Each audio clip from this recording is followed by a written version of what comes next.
आज श्री कृष्ण जन्माष्टमी का पावन व्रत है, जब ब्रह्मांड की सारी दिव्य ऊर्जा सिमट कर पृथ्वी पर उतर जाती है। नारायण एक बालक के रूप में अवतार लेकर घोर अंधकार को चीरकर दुष्टों का संहार और अपने भक्तों का उद्धार करते हैं।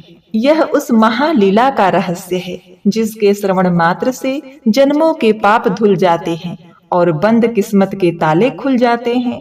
और जो मनुष्य भक्ति भाव से श्री कृष्ण जन्माष्टमी व्रत कथा को सुनता है, उसके समस्त पाप नष्ट हो जाते हैं। यदि आप अपने जीवन में सुख, शांति और समृद्धि को आमंत्रित करना चाहते हैं, तो इस कथा को अंत तक जरूर सुनें, क्योंकि शास्त्रों में एक जन्माष्टमी के व्रत को 20 करोड़ एकादशी व्रत के बराबर माना गया है। और स्कंद पुराण के अनुसार जन्माष्टमी की रात्रि को जागरण, पूजन, भजन, कीर्तन, भोग और मोक्ष दोनों प्रदान करता है। और भविष्य पुराण के अनुसार कि जिस घर में यह कृष्ण जन्माष्टमी का व्रत किया जाता है, वहाँ अकाल मृत्यु, गर्भपात, विधवापन, दुर्भाग्य कभी नहीं आता। जो कोई भी इस व्रत को एक बार भी करता है, वह व्यक्ति समस्त सुखों को भोग कर विष्णु लोक में निवास करता है।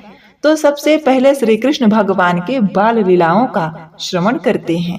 एक बार की बात है कि यशोदा मैया प्रभु श्री कृष्ण के उलाहनों से तंग आ गई और छड़ी लेकर श्री कृष्ण की ओर दौड़ी। अब जब प्रभु ने अपनी मैया को क्रोध में देखा, तो वह अपना बचाव करने के लिए भागने लगे। अब भागते भागते श्री कृष्ण भगवान एक कुम्हार के पास पहुँचे। कुम्हार तो अपने मिट्टी के घड़े बनाने में व्यस्त था, लेकिन जैसे ही कुम्हार ने श्री कृष्ण को देखा, तो वह प्रसन्न हुआ।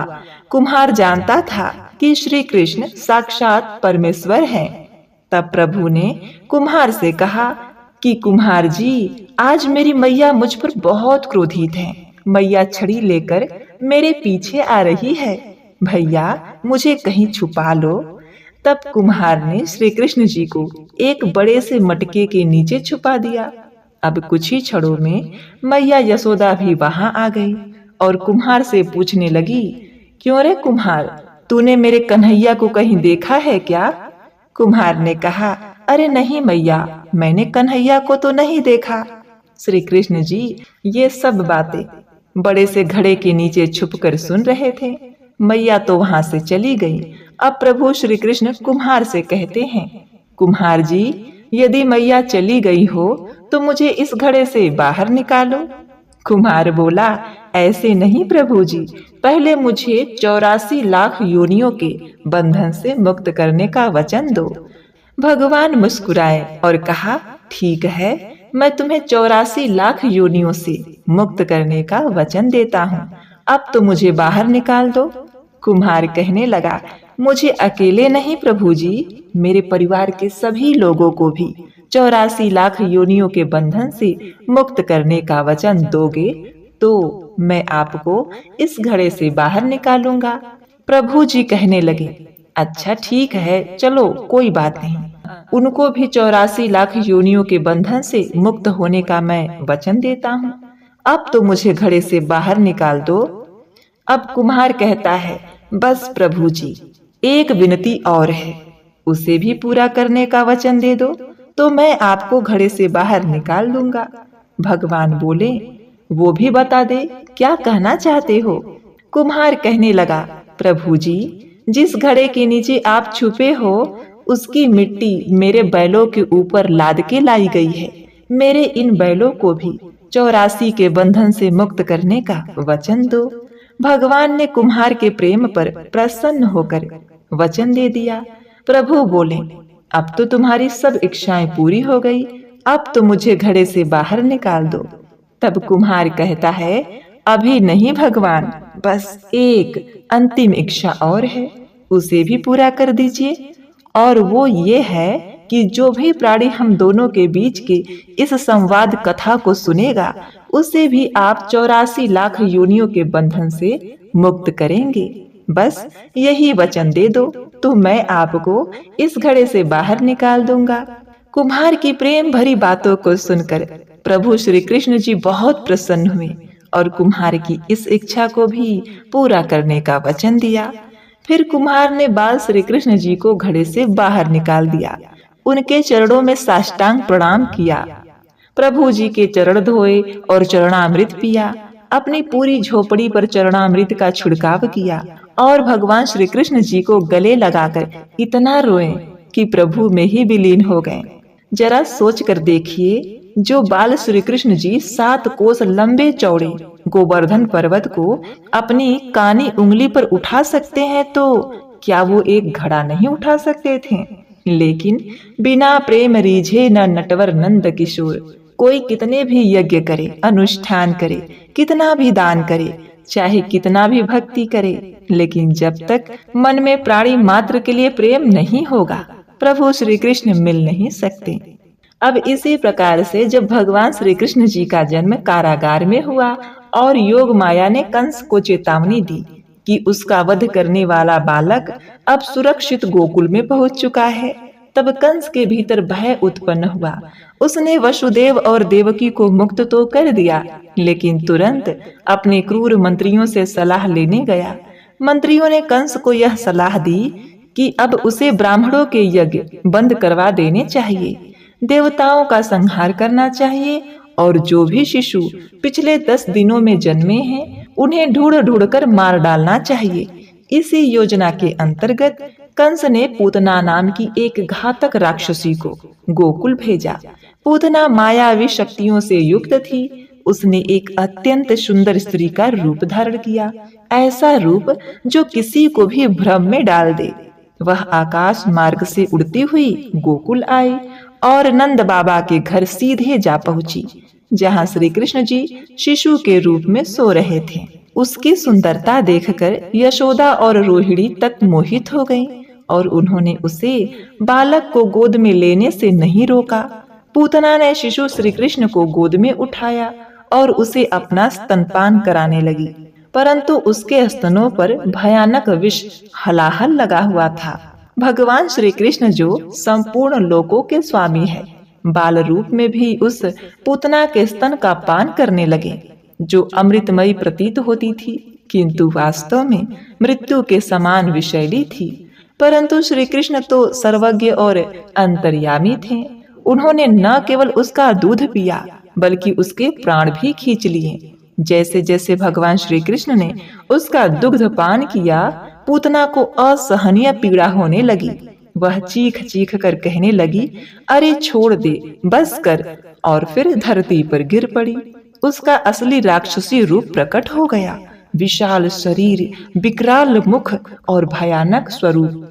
यशोदा, रोहिणी और गोपियां दौड़ी और देखा कि श्री कृष्ण उस मरी हुई राक्षसी की छाती पर खेल रहे हैं। बाद में ग्वालों ने पूतना के विशाल शरीर को ऐसे ही अब एक दिन जब माता यशोदा रसोई में काम कर रही थी, तो उन्होंने ताजे मक्खन को मथ कर एक पात्र में रखा और कुछ क्षण के लिए भीतर चली गई। अब इसी अवसर का लाभ उठाकर नटखट बालक कृष्ण जी ने वह माखन चुपचाप उठा लिया और स्वयं भी कुछ खाया। फिर शेष माखन वानरों को खिलाने लगे। जब यशोदा मैया लौटकर आई तो मक्खन गायब पाया और मक्खन खाते तथा वानरों को बांटते श्री कृष्ण को देखकर क्रोधित हो गईं। उन्होंने कृष्ण को दंड देने के लिए रस्सी से बांधने का निश्चय किया, परंतु यह क्या, वे जितनी रस्सियां लाती वह सब छोटी पड़ जाती।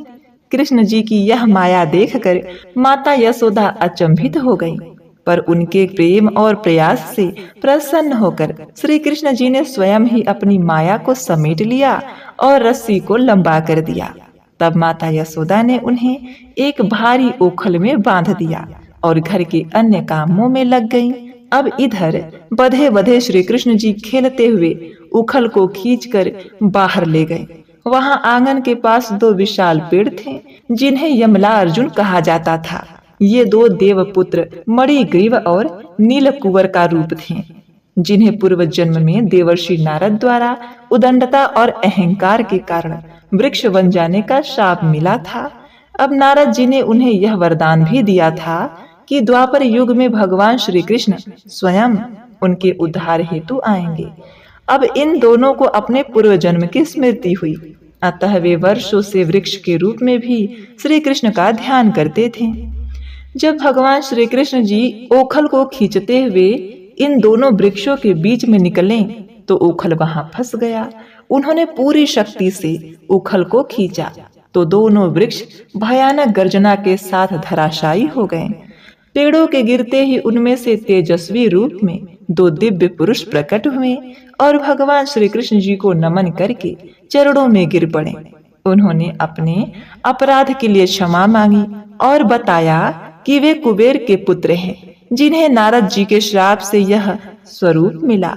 श्री कृष्ण जी ने उन्हें मुस्कुराते हुए क्षमा किया और आशीर्वाद दिया, जिससे वे मुक्त होकर पुनः अपने दिव्य लोक को लौट गए।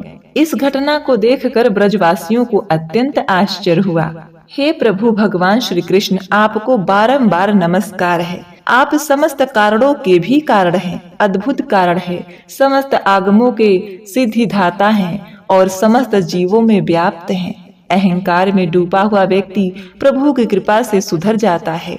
अब ऐसे ही मथुरा का अत्याचारी राजा कंस निरंतर इस प्रयास में लगा रहता था कि किस प्रकार से कृष्ण जी का वध कर सके, किंतु उसके सारे उपाय निष्फल हो रहे थे। एक के बाद एक राक्षस श्री कृष्ण द्वारा मारे जा रहे थे। इसी श्रृंखला में उसने एक और दैत्य को भेजा, जो इस बार बगुले का रूप धारण कर आया। अपनी बगुला जैसी आकृति के कारण वह बकासुर के नाम से प्रसिद्ध हुआ। उसका उद्देश्य था किसी भी प्रकार श्री कृष्ण को समाप्त करना।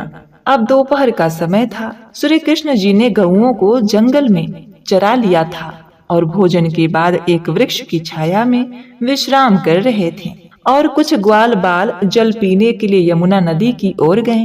तभी वहां एक विशाल बगुले जैसे राक्षस को देखकर वे भय से चित्कार कर उठे। उसकी चोंच बहुत लंबी थी, आंखें विकराल थी और उसका आकार सामान्य पक्षी से कई गुना बड़ा था। ग्वाल बालों की चीख पुकार सुनकर श्री कृष्ण तुरंत उठ खड़े हुए और बिना किसी हिचकिचाहट के उस दिशा में दौड़ पड़े जहां से शोर आ रहा था। यमुना तट पर पहुंचते ही कृष्ण जी ने उस बकासुर को देख लिया और वे तुरंत समझ गए कि यह साधारण जीव नहीं बल्कि कोई मायावी दैत्य है। श्री कृष्ण जी के नेत्रों में तेज फैला और उनके भीतर ऊर्जा की लहर दौड़ गई। वे बिना डरे बकासुर के पास पहुंचे, उसकी गर्दन पकड़ ली। अब देखते ही देखते उन्होंने इतनी जोर से उसकी गर्दन मरोड़ दी कि उसकी आंखें बाहर निकल पड़ी और वह अपने वास्तविक राक्षसी रूप में आकर धराशायी हो गया। ग्वाल बालों ने जब यह दृश्य देखा तो वे आश्चर्यचकित रह गए। उन्हें विश्वास नहीं हो पा रहा था कि उनका प्रिय मित्र नन्हा सा कन्हैया इतने विशाल और भयानक राक्षस को अकेले ही मार सकता है। संध्या होते होते यह समाचार पूरे गोकुल में फैल गया और हर ओर श्री कृष्ण की महिमा के गीत गाए जाने लगे। अब तो गोप गोपियां भी उन्हें साधारण बालक नहीं, कोई दिव्य अवतार मानने लगे थे। अब इसी प्रकार से एक बार श्री कृष्ण भगवान अपने ग्वाल सखाओं और गायों के साथ गोवर्धन पर्वत की ओर पहुँचे। उन्होंने देखा कि गोपियां बड़ी श्रद्धा से इंद्र के पूजन के लिए 56 भोग सजाए हुए हैं और आनंद पूर्वक नाच गाकर उत्सव मना रही हैं। श्री कृष्ण जी ने जिज्ञासा से पूछा तो बताया गया कि आज इंद्रोज यज्ञ है। यह दिन जब इंद्र का पूजन होता है, जिससे प्रसन्न होकर वे वर्षा करते हैं और अन्न की भरमार होती है। यह सुनकर श्री कृष्ण जी ने तर्क दिया कि इंद्र से कहीं अधिक शक्तिशाली तो गोवर्धन पर्वत है, जिसकी छाया में हम पलते हैं, जहां हमारी गायें चरती हैं और जिसकी वनस्पति हमें जीवन देती है। उन्होंने ब्रजवासियों को समझाया कि प्रकृति, गाय और गोवर्धन का पूजन अधिक सार्थक है। काफी विचार विमर्श के बाद सभी ने श्री कृष्ण की बात मानी और गोवर्धन की पूजा का भव्य आयोजन हुआ। हर घर से पकवान लाकर गोवर्धन की तराई में उसे सजाया गया और श्री कृष्ण के कहे अनुसार पर्वत की पूजा की गई। श्री कृष्ण जी ने स्वयं गोवर्धन बनकर उनका अन्न भोग स्वीकार किया। यह दृश्य देखकर वहां उपस्थित नारद मुनि ने सारा प्रसंग इंद्र तक पहुंचा दिया। इंद्र को यह भ्रम हो गया कि श्री कृष्ण उनके सम्मान और अधिकार को चुनौती दे रहे हैं। क्रोधित होकर इंद्र ने आकाशीय मेघों को आज्ञा दी कि वे गोकुल में ऐसी वर्षा करें जो प्रलय ला दे। मूसलाधार वर्षा और तूफान से ब्रजवासी आतंकित हो उठें और शरण के लिए श्री कृष्ण की ओर दौड़ें। श्री कृष्ण जी ने तुरंत उन्हें गोवर्धन की तराई में चलने को कहा और फिर अपनी छोटी उंगली पर पूरा पर्वत उठाकर उसे छत की तरह तान दिया। 7 दिन तक लगातार वर्षा होती रही, परंतु सुदर्शन चक्र के प्रभाव से एक बूंद भी ब्रजवासियों को नहीं भिगो सकी। यह अलौकिक चमत्कार देखकर इंद्र का घमंड चूर चूर हो गया। उसे अपने भूल का पश्चाताप हुआ और उसने श्री कृष्ण जी से क्षमा मांगी। कृष्ण जी ने भी गोवर्धन को यथा स्थान पर रख दिया और ब्रजवासियों से कहा कि आगे से हर वर्ष इसी दिन को गोवर्धन पूजा अन्नकूट महोत्सव के रूप में मनाना चाहिए। तो एक बार प्रेम से बोलिए, हाथी घोड़ा पाल की जय, कन्हैया लाल की। प्रिय भक्तों, इस प्रकार से आपने भगवान श्री कृष्ण की दिव्य लीलाओं का रसपान किया, जिसे सुनने से भव बंधन से मुक्ति मिल जाती है। तो अब आइए श्रवण करते हैं श्री कृष्ण जन्माष्टमी की मुख्य कथा, भगवान श्री कृष्ण के जन्म की कथा, जिसे सुनने से हजारों अश्वमेध यज्ञ करने के बराबर पुण्य फल की प्राप्ति होती है। बोलिए श्री कृष्ण भगवान की जय, यशोदा मैया की जय, देवकी माता की जय हो। द्वापर युग में जब पृथ्वी पाप और अत्याचार के बोझ से दबने लगी, तब पृथ्वी ने गौ माता का रूप बनाकर सृष्टि के रचयिता भगवान ब्रह्मा जी के पास गई। गाय के रूप को धारण की हुई पृथ्वी माता के साथ सभी देवी देवता ब्रह्मा जी के पास गए और सभी देवताओं ने मिलकर ब्रह्मा जी को पृथ्वी की दुखद गाथा सुनाई। अब भगवान ब्रह्मा जी के आदेशानुसार वहां पर उपस्थित सभी देवतागण आपस में मिलकर कहने लगे कि हम सभी इस संकट के समाधान के लिए भगवान श्री हरि विष्णु के पास जाएंगे। और सभी लोग गौ माता को साथ में लेकर श्री हरि विष्णु जी के पास क्षीर सागर में जा पहुँचे। भगवान श्री हरि विष्णु वहाँ शेषनाग की सैया पर बैठे विश्राम कर रहे थे। अब सभी देवतागण वहां जाकर भगवान विष्णु जी की स्तुति करने लगे। जब सभी देवतागण एक साथ भगवान श्री हरि विष्णु की स्तुति करने लगे, तब भगवान श्री हरि विष्णु की निद्रा भंग हुई। तब भगवान विष्णु ने सबके आने का कारण पूछा। दीनहीन वाणी में पृथ्वी देवी बोली, हे नाथ, हे प्रभु, संपूर्ण भूमंडल पाप और अत्याचार से घिर गया है। पृथ्वी पाप और अत्याचार से त्राही त्राही करने लगी है। इसलिए हे नाथ, कृपा करके आप इस संकट का निवारण करें और पृथ्वी को संकट से मुक्त करें।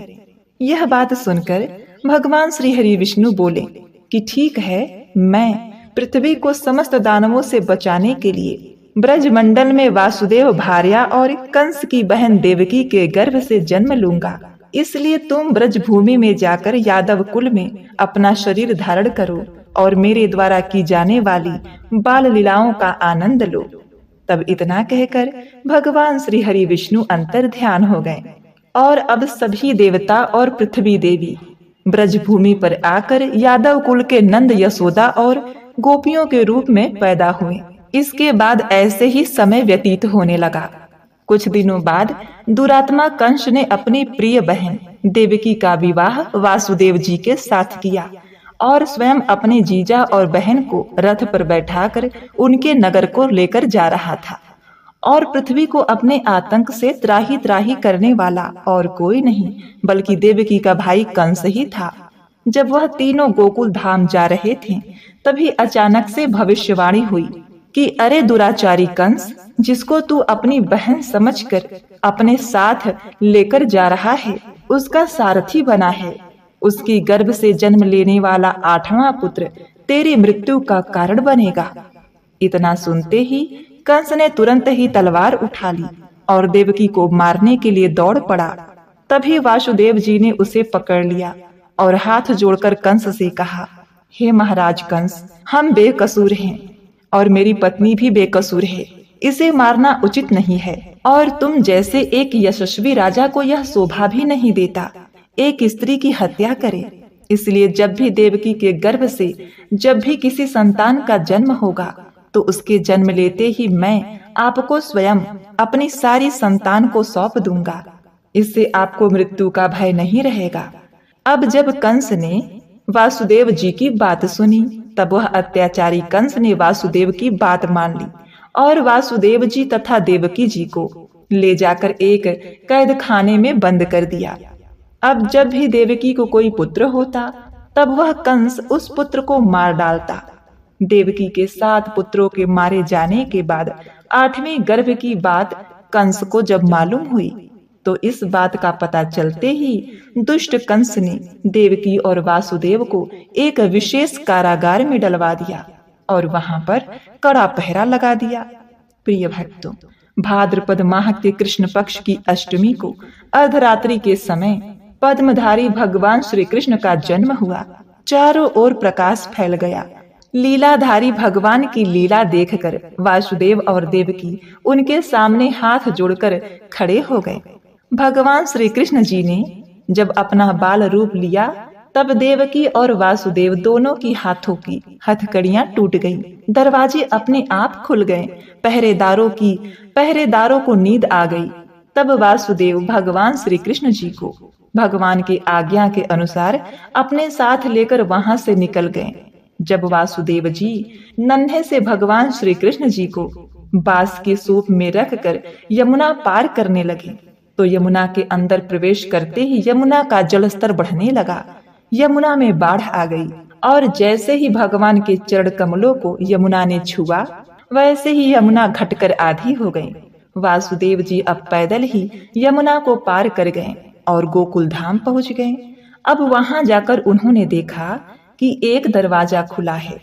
खुले हुए दरवाजे और सोई हुई यशोदा मैया को देखकर वासुदेव जी ने बाल गोपाल श्री कृष्ण जी को यशोदा मैया के पास सुला दिया और उनकी जन्मी हुई नवजात कन्या को अपने साथ लेकर चले गए।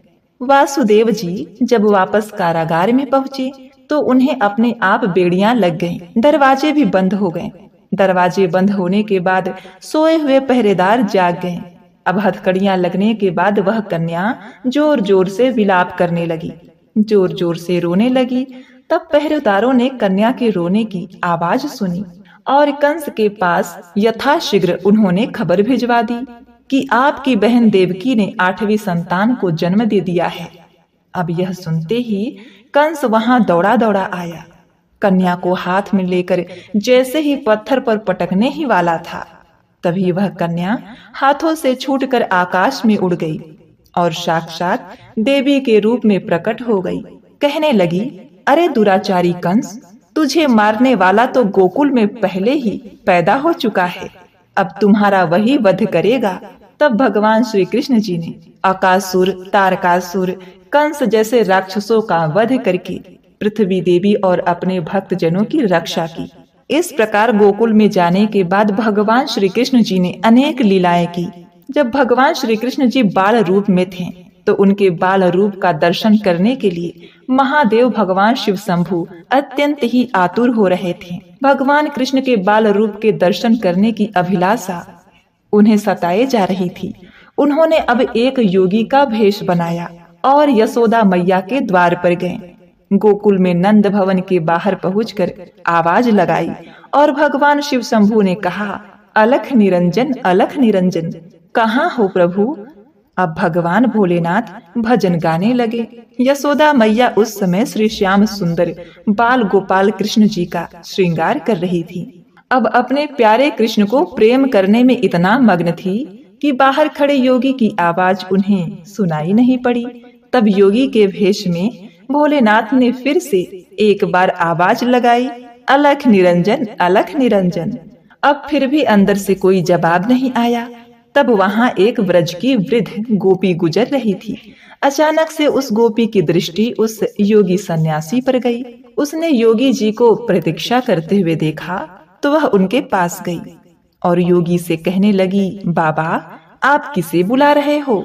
तब योगी के भेष में भगवान शिव शंकर बोले, हे माते, मैं इस गृह की गृह स्वामिनी को बुला रहा हूँ, परंतु इस घर में कोई भी माता मुझे भिक्षा देने के लिए आ नहीं रही है। मुझे उन्हें पुकारते हुए बहुत समय व्यतीत हो गया। अब उस गोपी ने पूछा, अच्छा बाबा, आपको भिक्षा चाहिए? तब शिव शंकर बोले, हाँ माँ, मुझे भिक्षा चाहिए।